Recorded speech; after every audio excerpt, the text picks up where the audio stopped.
রব্বে কারীম নিজেই কোরআন শরীফের এক আয়াতের মধ্যে বলছেন, ওয়া'বুদ রাব্বাকা হাত্তা ইয়াতিয়াকাল ইয়াকিন, যে বান্দা, যদি কেউ জানতে চায় আল্লাহ তাআলা যে আমাদেরকে ইবাদত করার কথা বলছেন, এই ইবাদত আমরা কতক্ষণ করব। একটা প্রশ্ন থাকে, ধরেন আমি যদি কোনো কাজ করি, কাজের একটা লিমিট থাকে যে এই কাজটা এতক্ষণ করতে হবে, দিনের মধ্যে 8 ঘন্টা, মাসের মধ্যে 24 দিন, 25 দিন, বছরের মধ্যে এতদিন, অথবা আরেকটা সময় থাকে 20 বছর, 25 বছর পরে থাকে রিটার্ন করে দেওয়া হয়, কাজটা বন্ধ করে দেওয়া হয়। তো আমরা যে আল্লাহ তাআলার ইবাদতের যে কাজটা করতেছি, এই কাজটা কতদিন, যদি একটা আল্লাহর কাছে প্রশ্ন করি যে আল্লাহ, আপনি যে বলছেন আমাদেরকে 5 ওয়াক্ত নামাজ পড়তেছি, রোজা রাখতেছি, এই কাজগুলো সবগুলো কাজ করতেছি, কতক্ষণ করব, এদের সময় কতক্ষণ?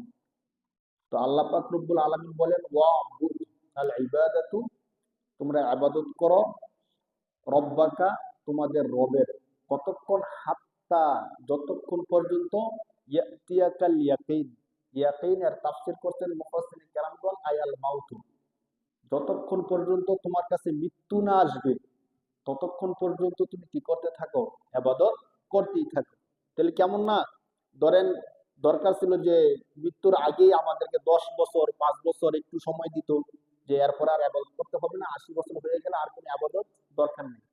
এমন না কিন্তু, 80 বছর হোক, 100 বছর হোক, মৃত্যু পর্যন্ত ইবাদত করতেই হয়। এর ব্যাখ্যার মধ্যে উলামায়ে কেরামগণ বলছেন যে একে তো হলো দুনিয়ার জীবনটা অনেক সংক্ষিপ্ত, ছোট্ট একটা জীবন, তো এই তুলনায় কবরের মধ্যেই থাকতে হবে হাজার হাজার বছর, এরপরে জান্নাতে যাওয়ার পরে আর কোনো মৃত্যুই নেই। তো ওই তুলনায় দুনিয়ার জীবনটা যেহেতু একদমই ছোট্ট, এই জন্য যতক্ষণ সময় থাকে ততক্ষণ যেন কি করা হয়, ইবাদতের মধ্যে থাকা হয়।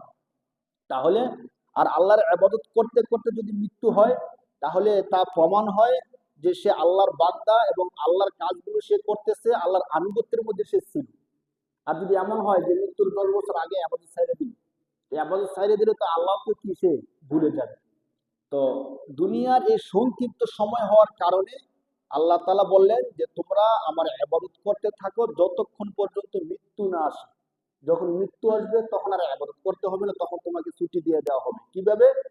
এই দুনিয়া, আল্লাহ তাআলা বলেন, এই দুনিয়া আমি বানাইছি পরীক্ষার হল স্বরূপ, এখানে শুধু তোমরা পরীক্ষা দিতেই থাকবা। যেমন পরীক্ষার হলের মধ্যে 3 ঘন্টা সময় দেওয়া হয় বা 3.5 ঘন্টা, তো 3.5 ঘন্টার মধ্যে 3.5 ঘন্টাই লিখতে হয়।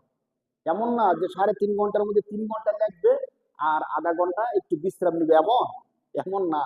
আমরা যারা পরীক্ষা দিছি 3 ঘন্টা লেখার পরে যখন দেখছি আর আধা ঘন্টা সময় আছে, তখন আমাদের লেখার স্পিড আর অনেক বেশি বেড়ে যেত। মানে তখন আর কি লিখতেছি দেখার সুযোগ থাকতো না, অনেক বেশি লেখা থেকে যেত। তো শেষ সময়টায় অনেক লেখা লিখতে হইতো, কারণ ওই শুরুর দিকে আস্তে আস্তে লিখছি, শেষের দিকে অনেক বেশি লিখতে হয়েছে। তো ঠিক দুনিয়ার বিষয়টা এমন, ধরেন শুরু দিকে আমরা অনেক সময় দিন না বুঝার কারণে, অলসতার কারণে অনেক ইবাদত করি নাই, অনেক নামাজই পড়ি নাই, অনেক জিকির আজকার করি নাই। তো এখন যে সময়টা আছে, এখন দরকার আরো অনেক বেশি করে ইবাদত করার জন্য। করলে কি হবে, তখন আল্লাহর পক্ষ থেকে দুনিয়ার জীবনটা কষ্ট করে করে ইবাদত করে করে শেষ করার পরে যখন মৃত্যুবরণ করবে, কবরের সময়টা শুধু ঘুমায় ঘুমায় কাটাবে, আর কোনো ইবাদতই নেই, কোনো কিছুই নাই। এমনকি একটা গল্প বর্ণিত আছে যে এক ব্যক্তি কবরের মধ্যে বসে বসে কোরআন তেলাওয়াত করতেছিল। তো অন্য একজন কবরের পাশ দিয়ে হাঁটতেছে, সে শুনছে কবরের মধ্যে কোন একজন কোরআন তেলাওয়াত করতেছে। তো সে শুনে বলছে সুবহানাল্লাহ। তো সুবহানাল্লাহ বলার পরে কবরে যে ছিল সে বলতেছে, ভাই আপনি আমার কোরআন তেলাওয়াত শুনে সুবহানাল্লাহ বলছেন কেন? তো আপনি কত বড় ভাগ্য যে আপনি কবরের মধ্যে কোরআন তেলাওয়াত করতেছেন, সুবহানাল্লাহ।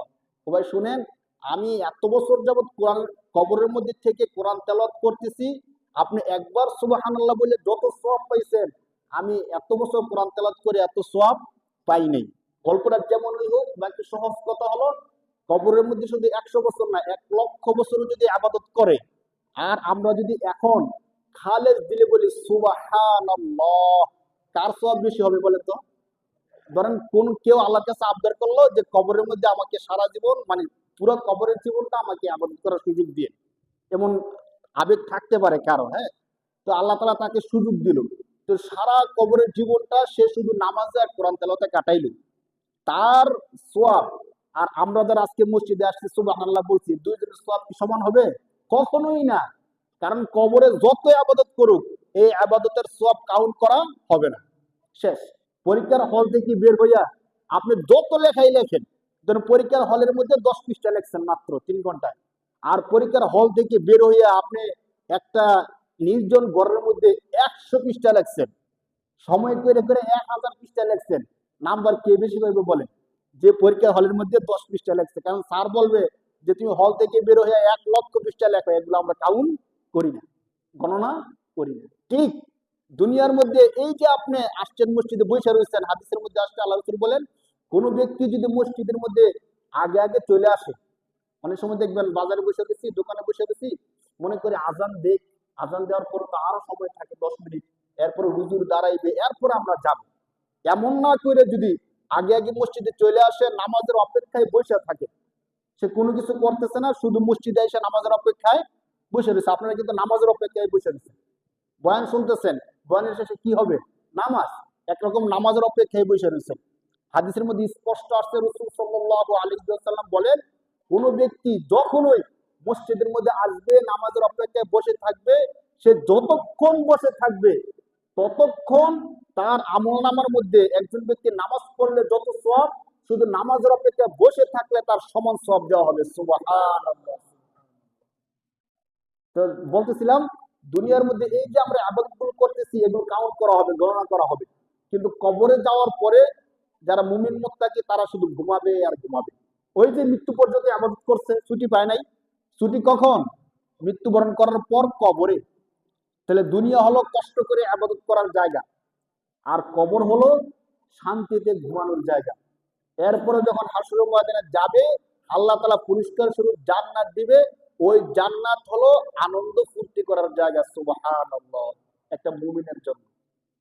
এই জন্য মৃত্যুবরণ করার আগ পর্যন্ত ইবাদত থেকে কোনো ছুটি নাই। মৃত্যুর আগ পর্যন্ত কি করতে হয়? ইবাদত করতেই থাকতে হয়। আল্লাহ তাআলা আমাদেরকে তৌফিক দান করুক, বলি আমিন।